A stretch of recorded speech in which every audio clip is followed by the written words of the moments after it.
आज का जो टॉपिक है, कल हमने 2018 का पेपर सॉल्व किया था। उसमें लगभग 4-5 क्वेश्चन हमने सॉल्व कर लिए थे। उसी में से एक क्वेश्चन आया हुआ है, मूल्यांकन क्या है, मूल्यांकन के उद्देश्य लिखें। तो ये जो क्वेश्चन है ये दो तरीके से बन सकता है, पॉसिबिलिटी है ये।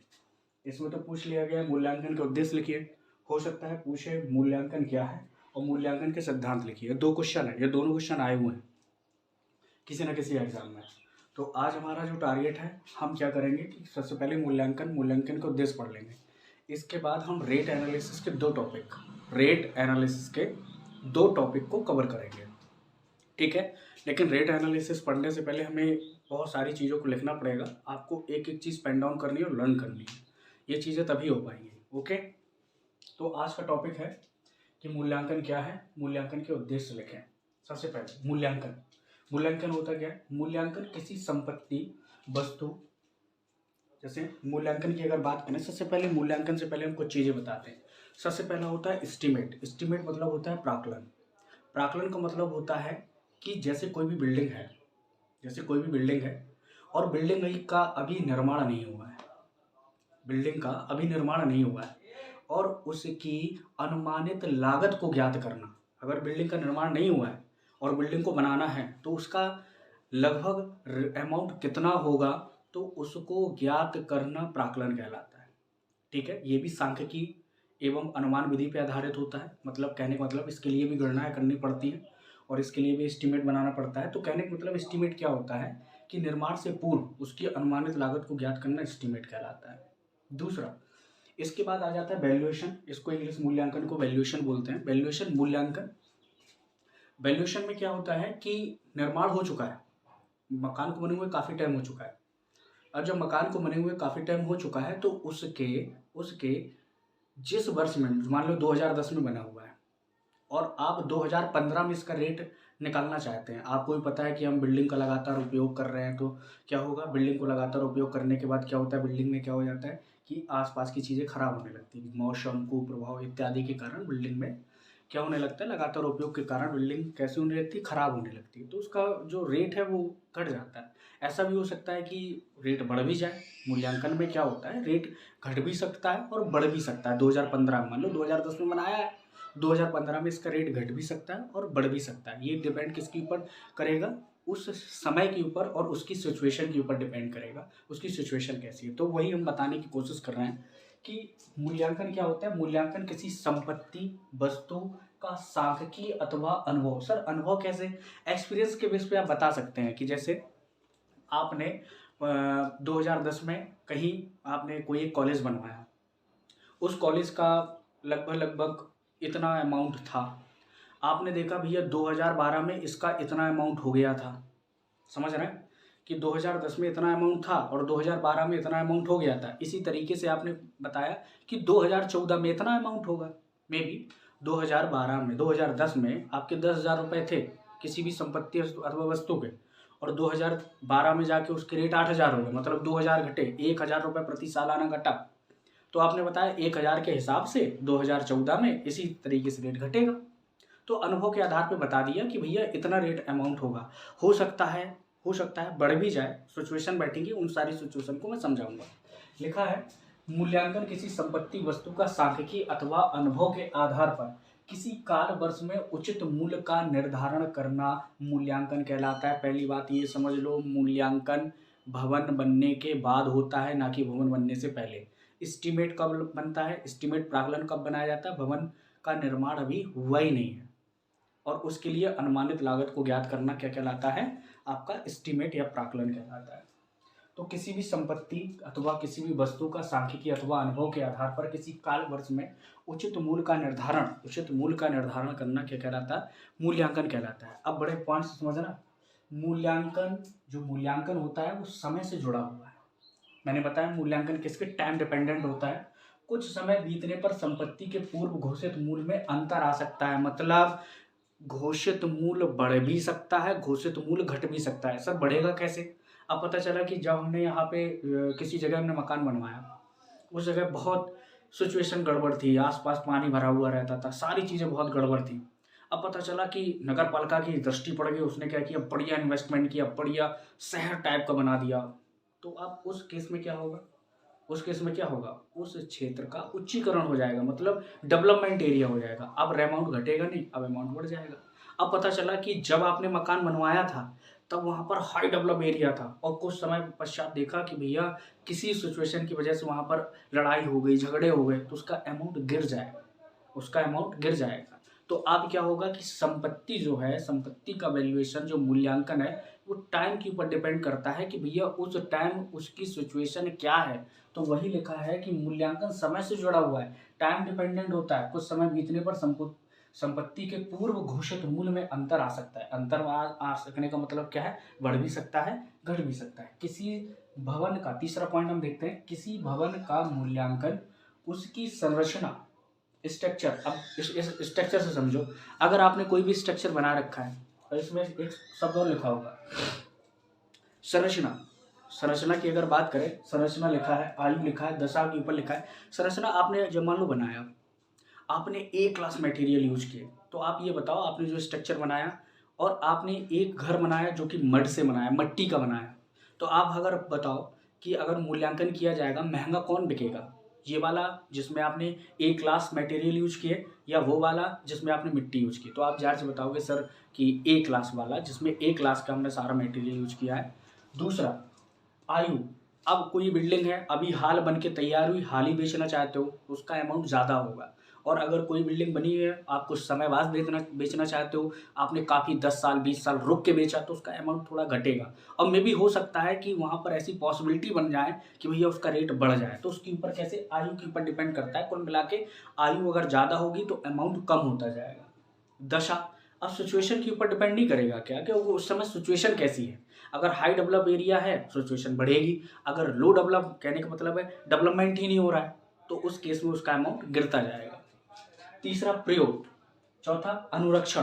अनुरक्षण का मतलब समझते हैं, अनुरक्षण। प्रयोग को पहले समझ लें। प्रयोग क्या होता है कि पहले आपने कोई बिल्डिंग बनाई, इसको केवल और केवल खुद के रहने के लिए। अब भविष्य में आप क्या चाहते हो, आपने 4 दुकानें बाहर निकलवा रखी थी, उनको भी आप यूज नहीं कर रहे थे, लेकिन आने वाले भविष्य में क्या हुआ, मार्केट डेवलप हुआ, मार्केट डेवलप हुआ और वहाँ पर क्या हुआ, चारों दुकानें आपकी उठ गई। तो अब ये बताओ कि अब उसका अमाउंट घटेगा मूल्यांकन कि बढ़ेगा। तो आप बताओगे सर जब दुकानें खुल गई हैं तो भैया अमाउंट ग्राहक को ज़्यादा मिल रहा है, तो उसका वैल्यूएशन बढ़ जाएगा, मूल्यांकन बढ़ जाएगा। तीसरा लिखा है अनुरक्षण। अब ये बताओ, कोई बिल्डिंग आपने बना रखी है, अनुरक्षण का मतलब होता है देख रेख।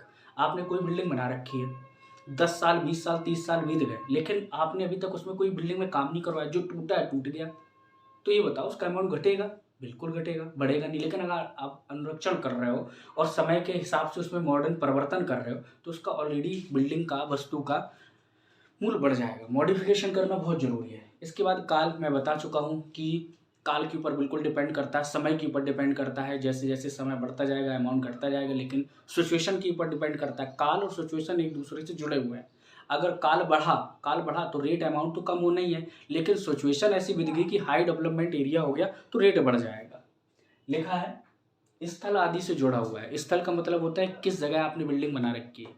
आपने भूकंपी जोन में मान लो बिल्डिंग बना रखी है और आपका इसका अमाउंट बढ़ जाए, बढ़ेगा नहीं बढ़ेगा, बढ़ेगा नहीं बढ़ेगा। क्यों नहीं बढ़ेगा भैया, वहाँ पर कोई भरोसा नहीं है ना, वहाँ पर कोई भरोसा नहीं है कि भैया कब हमारी बिल्डिंग डिस्ट्रॉय खत्म हो जाए। और स्थल दूसरा पॉइंट है, आपने बिल्डिंग ऐसी जगह बना रखी है जहाँ पे भविष्य में इन फ्यूचर पॉसिबिलिटी है कि भैया ये हाई डेवलप होगी और आसपास का वातावरण बहुत ही सुंदर है, तो इस चीज़ पर भी डिपेंड करेगा। तो कुल मिला के मूल्यांकन क्या होता है, सीधा एक पॉइंट, किसी भी संपत्ति, किसी भी वस्तु का आप सांख्यिकी अथवा अनुभव, सांख्यिकी मतलब गणितीय विधि, मैथमेटिकल मेथड होता है, सांख्यिकी अथवा अनुभव के आधार पर उसके मूल्य का निर्धारण करना, भविष्य के मूल्य का, तत्काल के, वर्तमान के मूल्य का इत्यादि का, भविष्य का भी निर्धारण हो सकता है कि भविष्य में इतना मूल्य होगा। और सांख्यिकी मतलब आज के रेट का, आज के अमाउंट का, मतलब आज के समय का अमाउंट भी आप पता कर सकते हैं कि आज का अमाउंट कितना होगा, वर्तमान समय का अमाउंट कितना होगा। लिखा है मूल्यांकन समय के साथ जुड़ा हुआ है, बिल्कुल टाइम डिपेंडेंट होता है, मैं बता चुका हूँ टाइम डिपेंडेंट होता है। इसके बाद कुछ समय बीतने पर संपत्ति का पूर्व घोषित मूल्य में अंतर आ सकता है। अंतर आने का मतलब है रेट बढ़ भी सकता है, रेट घट भी सकता है। किसी भवन का मूल्य उसकी संरचना, आयु, दशा, प्रयोग, अनुरक्षण, काल, समय, स्थान, स्थल इत्यादि पर डिपेंड करता है। ये सारी चीजें मैं बता चुका हूँ। इसके बाद लिखा है उद्देश्य। अब मूल्यांकन है तो मूल्यांकन को कोई पर्पस तो होगा, ऐसे तो है नहीं कि मूल्यांकन आप बस उठे और बस मूल्यांकन कर दिया। मूल्यांकन को कोई पर्पस तो होगा, उसी पर्पस के अकॉर्डिंग आपने मूल्यांकन किया होगा। तो बताते हैं कि भवन के क्रय विक्रय के लिए अगर आपको कोई भी बिल्डिंग खरीदनी है अथवा बेचनी है, कोई भी बिल्डिंग खरीदनी है, कोई भी बिल्डिंग बेचनी है, तो मूल्यांकन नहीं करोगे आप। कैसे सर मूल्यांकन कैसे करेंगे? भैया आज आपने बिल्डिंग बना रखी है, आप भविष्य में इसे बेचना चाहते हो, आप भविष्य में से बेचना चाहते हो। जैसे कहने का मतलब आपने 2010 में बिल्डिंग बना रखी थी और 2022 में आप उसे बेचना चाहते हो, तो वर्तमान समय का मूल्य निर्धारण नहीं करोगे। आसपास की सिचुएशन को देखते हुए, डेवलपमेंट है कि डेवलपमेंट नहीं है, आपने अपने प्रयोग के आधार पर आपने क्या क्या इसमें मॉडिफिकेशन कर रखा है, इन सभी चीज़ों के आधार पर आपने कितना इन्वेस्टमेंट किया था उस टाइम पे, आज उसका अमाउंट कितना होगा। तो इन सभी चीज़ों को देखते हुए भवन के क्रय विक्रय के लिए जब आपको भवन को बेचना है, खरीदना है, तो उसके लिए आपको मूल्यांकन करना पड़ेगा। अब मूल्यांकन किसके ऊपर बेस्ड होगा? सांख्यिकी अथवा अनुभव के आधार पर। आप एक्सपीरियंस से बता दो कि भैया आज से 2010 में जब बनवाया तो मटेरियल इतना था, आज के टाइम पे मटेरियल का कॉस्ट इतना है, जमीन की कीमत तब उतनी थी, आज इतनी है। ध्यान रखना मूल्यांकन जमीन के ऊपर डिपेंड नहीं करता है, लेकिन क्षेत्र साफ साफ लिखा है स्थल के ऊपर डिपेंड करता है। स्थल के ऊपर डिपेंड करेगा कि पहले ये हाई डेवलपमेंट नहीं था, अब हाई डेवलपमेंट हो गया। पहले हाई डेवलपमेंट था, आज लो डेवलपमेंट में है, तो भैया मूल्यांकन इसके ऊपर डिपेंड करेगा। लिखा भवन को बंधक रखकर ऋण लेने के लिए। अब जैसे कोई भी बिल्डिंग है, आप उसे आपकी सिचुएशन भगवान ना करे कभी ऐसी आए, आपकी सिचुएशन ऐसी हो गई कि आपको अपनी बिल्डिंग को बेचना पड़ रहा है, आप बिल्डिंग को बेचना नहीं चाहते हो, आप बिल्डिंग को बेचना नहीं चाहते हो, आपने किसी व्यक्ति से कह दिया जिसके पास पैसा था, उससे कह दिया भैया मेरा तुम जो घर है इसको आप बंधक रख लो। बंधक मतलब आप एस्टीमेट में पढ़ा होगा कि किसी भी व्यक्ति को अपनी संपत्ति को दे देना और उसके बदले में उससे पैसे ले लेना। ध्यान रखना, एक बिल्डिंग जब बनती है तो एक बिल्डिंग में आपने 10 लाख की बना रखी, तो जब उसे बंधक रखोगे तो 10 लाख रुपए नहीं मिलेगा आपको, 10 लाख रुपए नहीं मिलेगा, उस 10 लाख का 70% आपको अमाउंट दिया जाएगा। समझ में आ गया? 70% आपको दिया जाएगा, 10 लाख का 70% आपको दिया जाएगा। इसके बाद आपने क्या किया कि भवन को बंधक रखकर ऋण लेने के लिए, तो आपको अगर उसका आज का रेट बिल्डिंग का पता नहीं रहेगा, उसका मूल्यांकन आज का पता नहीं रहेगा, तो उसका 70% कहाँ से निकाल लोगे? तो आपको क्या करना पड़ेगा कि जब भी आपको भवन को बंधक रखना है तो उसका वर्तमान का मूल्य पता होना चाहिए कि वर्तमान का मूल्य इतना है, मुझे इतने का 70% मिलेगा। वर्तमान का मूल्य 10 लाख है, 10 लाख का 70% मुझे मिलेगा। तो जब भी आपको बिल्डिंग को बंधक रखना है, बंधक रखकर उससे ऋण लेना है, तो उसके लिए आपको क्या करना पड़ेगा भाई? आपको मूल्यांकन या वैल्यूएशन करना पड़ेगा। लिखा संपत्ति कर के निर्धारण के लिए, बड़ा इंपॉर्टेंट पॉइंट है। आप ये बताओ, संपत्ति आपको कर टैक्स, वेल्थ जो टैक्स होता है, इसी तरीके से होम टैक्स जो लगता है, आपको संपत्ति कर का निर्धारण करना है। आप कभी भी लाइफ में ये बताओगे, आप कभी लाइफ में ये बताओगे भैया हमारी संपत्ति 10 लाख की है? नहीं बताओगे, आप उसका अमाउंट कम करके बताओगे।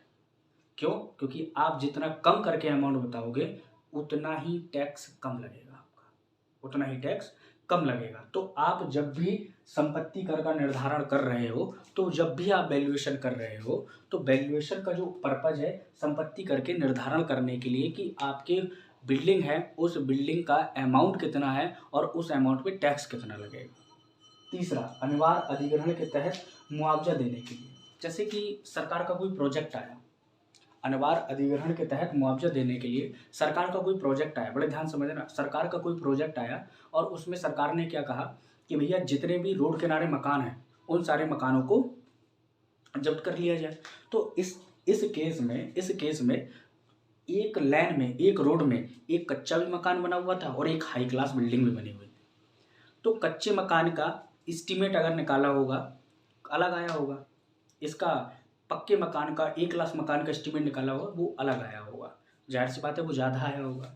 तो मूल्यांकन ये लिखा है, मूल्यांकन जब सरकार कब्जा कर रही होती है, जब सरकार कब्जा कर रही है तो बिल्डिंग को देखती है कि भैया इसका वर्तमान में अमाउंट क्या है। तो जैसे मैं हूँ, मैंने अपना ए क्लास मकान बनाया था। ए क्लास मकान की कीमत 1 करोड़ रुपए की मैंने बना रखी थी, और दूसरा जो व्यक्ति था बगल में बनाए हुए था, उसने अपना कच्चा मकान बना हुआ था, उसकी कीमत 10 लाख थी।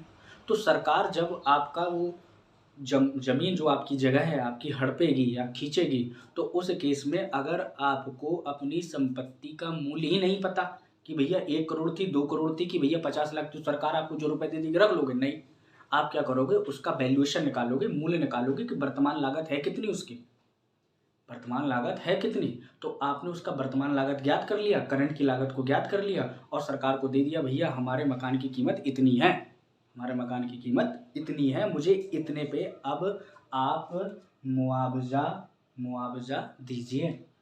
लिखा है संपूर्ण क्षेत्र का शहरीकरण होने पर या उच्चीकरण होने पर। जैसे आप ये बताओ, आपने कोई बिल्डिंग बना रखी है, बड़े ध्यान समझना। जब आपने बिल्डिंग बनवाई थी, उस समय कोई भी डेवलपमेंट नहीं था, उस एरिया में कोई भी डेवलपमेंट नहीं था। लेकिन आज के टाइम पे ये हाई डेवलपमेंट हो गया। आपने क्या किया कि जब मकान बनवाया था तो उस समय उसका वैल्यूएशन अलग था उस सिचुएशन में, लेकिन आज के टाइम पे उसका वैल्यूएशन अलग होगा, क्योंकि वो हाई डेवलपमेंट हो गया। और क्षेत्र के अकॉर्डिंग, कंडीशन के अकॉर्डिंग, साफ साफ लिखा है, स्थल, काल, दशा, आयु, क्षेत्र के अकॉर्डिंग अब उसका अमाउंट कितना होगा, उसका वैल्यूएशन तो निकालना पड़ेगा। यही तो पर्पज़ है आपके कि भैया हमारा क्षेत्र है, पहले बहुत ख़राब जगह था, बिल्कुल एकदम ख़राब जगह था, लेकिन आज के टाइम पे उसकी सिचुएशन बहुत ज़्यादा अच्छी है, क्षेत्र बहुत ज़्यादा हाई डेवलपमेंट हो गया, तो उसका अमाउंट बढ़ गया। कितना बढ़ गया, वो मूल्यांकन के थ्रू ही पता करते हैं। तो संपूर्ण क्षेत्र का उच्चीकरण हो जाए या संपूर्ण क्षेत्र का शहरीकरण हो जाए, तो उस केस में आपको बताना पड़ेगा। जैसे लिखा है न्यायालय की मांग पर, नेक्स्ट पॉइंट लिखा है न्यायालय की मांग पर। तो कभी कभार क्या होता है कि आपका केस हो गया, बिल्डिंग को लेकर आपका कोई केस हो गया, या आपने क्या किया कि इसको अपने घर को किसी को गिफ्ट किया, में दे दिया। तो अगर किसी ने शिकायत कर दी कि सर इनके पास इतना पैसा कहाँ आया, कि भैया ये 10-10 करोड़ के मकान गिफ्ट कर रहे हैं, 10-10 करोड़ के मकान गिफ्ट कर रहे हैं, तो जो वैल्यू, और जबकि मकान की आपकी रियल की कॉस्ट 1 करोड़ थी, किसी ने झूठा कहा कि भैया कि 10 करोड़ का मकान इन्होंने गिफ्ट किया, तो न्यायालय जो होगा उस केस में आपका करंट का मूल्यांकन, करंट का वैल्यूएशन मांग सकता है। और दूसरी सिचुएशन न्यायालय के मांगने की क्या हो सकती है, मान लो आप होम टैक्स की चोरी कर रहे हो और किसी दूसरे व्यक्ति ने आपके ऊपर टैक्स चोरी का नाम लिखवा दिया, तो उस केस में आपको क्या करना पड़ेगा, आपको वर्तमान जो आपका वैल्यूएशन है उस वैल्यूएशन को न्यायालय के समक्ष पेश करना पड़ेगा कि मेरे बिल्डिंग की कीमत इतनी ही है जितनी मैंने ऑलरेडी अंकित मूल्य में चढ़ा रखी है, जितना उसका मूल्य है उसमें मैंने चढ़ा रखी है। तो ये किसके ऊपर, न्यायालय की मांग के ऊपर डिपेंड भी करेगा। तो एक बार समरी में देख लीजिए, भवन के क्रय विक्रय के लिए उद्देश्य, पर्पज देख रहे हैं कि हमें मूल्यांकन क्यों करना है। तो लिखा है भवन के क्रय विक्रय, अगर भवन को खरीदना है, बिल्डिंग को बेचना है, तो मूल्यांकन बहुत जरूरी है, क्योंकि आपको पता होना चाहिए करंट का रेट क्या है। मूल्यांकन बंधक रखने के लिए आपको पता है कि अगर आपको बिल्डिंग का अमाउंट ही पता नहीं रहेगा, आज का रेट पता नहीं रहेगा, तो उसे बंधक कैसे रख सकते हैं। उसके ऊपर आपको जो 70% मिलेगा, धन मिलेगा, वो आप कैसे ले सकते हैं अगर आपको करंट का रेट पता नहीं है। भवन का मानक किराया निर्धारण करने के लिए, अगर आपको बिल्डिंग है, और देखिए ये पॉइंट छूट गया था, भवन का मानक किराया निर्धारण करने के लिए इसे समझो। आपने क्या किया, कच्चा मकान बना रखा है, आपने क्या किया, ए क्लास बिल्डिंग बना रखी है। तो कच्चे मकान में आप अगर सोचो कि उसका एक कमरा 2000 रुपये में उठ जाए, उठेगा? कभी नहीं उठेगा। और वहीं आपने पक्के मकान में अगर बिल्कुल संगमरमर एकदम ए क्लास बना रखा है, तो उस केस में आप कह नहीं सकते भैया मैं 2000 का रूम उठाऊंगा। तो अगर बिल्डिंग का आप मंथली उसका रेंट निकालना चाहते हो, किराया निकालना चाहते हो कि इस बिल्डिंग से मुझे एक कमरे से कितना रुपए चाहिए, तो उसके ऊपर सिचुएशन के ऊपर डिपेंड करेगा कि भैया वो आपका मकान ए क्लास का बना हुआ है, बी क्लास का बना हुआ है। अगर मकान आपका ए क्लास का बना हुआ है तो भैया उसका मूल्यांकन करना बहुत ज़रूरी है कि मेरा मकान 1 करोड़ का बना हुआ है, इस वजह से एक रूम का जो मैं रेंट लूँगा वो रेंट मैं 10,000, 2,000, 3,000 इत्यादि लूँगा। जबकि आपका दूसरा कच्चा मकान बना हुआ है तो उस केस में आप रेंट कितना लोगे? सर सीधी सी बात, हम रेंट कितना लेंगे? केवल और केवल भैया 500 रुपये, 600 रुपये। तो मूल्यांकन करना बहुत ज़रूरी है। अगर आपका 1 करोड़ है या 30 लाख है, 1 करोड़ का मकान बना है तो आपका मानक किराया ज़्यादा होगा, 30 लाख का मकान बना हुआ है तो आपको अमाउंट कम होगा। तो इसके लिए आपको जो 1 करोड़ जो 30 लाख है ये पता होना ज़रूरी है कि मेरी बिल्डिंग कितने की बनी हुई है। उसके लिए हमें क्या करना पड़ता है, वैल्यूएशन करना पड़ता है, वर्तमान का रेट पता करना पड़ता है। संपूर्ण क्षेत्र का अनिवार्य अधिग्रहण के तहत मुआवजा देने के लिए आपको मैंने बताया, सरकार अगर कोई आपके क्षेत्र में कब्जा करना चाहती है, अगर आपको वैल्यूएशन पता नहीं होगा, आज का रेट पता नहीं होगा, तो आपको सरकार कितने भी रुपए दे दो तुम चलो आओगे। अगर आपके पास वैल्यूएशन है, सरकार कब्जा कर रही है, तो तुम बोल सकते हो सरकार मेरा मकान 1 करोड़ का है, 1 करोड़ का है तो मुझे इसके हिसाब से इतने रुपए चाहिए। अगर आपको वैल्यूएशन नहीं पता तो आप सरकार जितना दे देगी उतना ले आओगे। संपूर्ण क्षेत्र का उच्चीकरण होने पर, शहरीकरण होने पर, अगर कोई क्षेत्र हाई डेवलपमेंट में कन्वर्ट हो रहा है तो जाहिर सी बात है कि आपको अपने मकान को जो आपको पुराना रेट था उससे मॉडिफाई करते हुए आपको अपना रेट अमाउंट भविष्य में बताना पड़ेगा कि क्षेत्र हाई डेवलपमेंट हो गया है, इस वजह से पहले मेरा रेट इतना था, आज के टाइम पे रेट इतना है। तो जो वर्तमान रेट को निर्धारण कर रहे हो वही आपका मूल्यांकन है। न्यायालय की मांग पर, न्यायालय आपके किसी भी बेस पर पता चला कि आपके ऊपर जांच बैठ गई है, इस वजह से न्यायालय आपसे मांग सकती है कि आपकी बिल्डिंग का रेट कितना है वर्तमान में, आपका बिल्डिंग का मूल्य जो है वो कितना है, तो इसके लिए आपको मूल्यांकन करना पड़ेगा, वर्तमान रेट को ज्ञात करना पड़ेगा।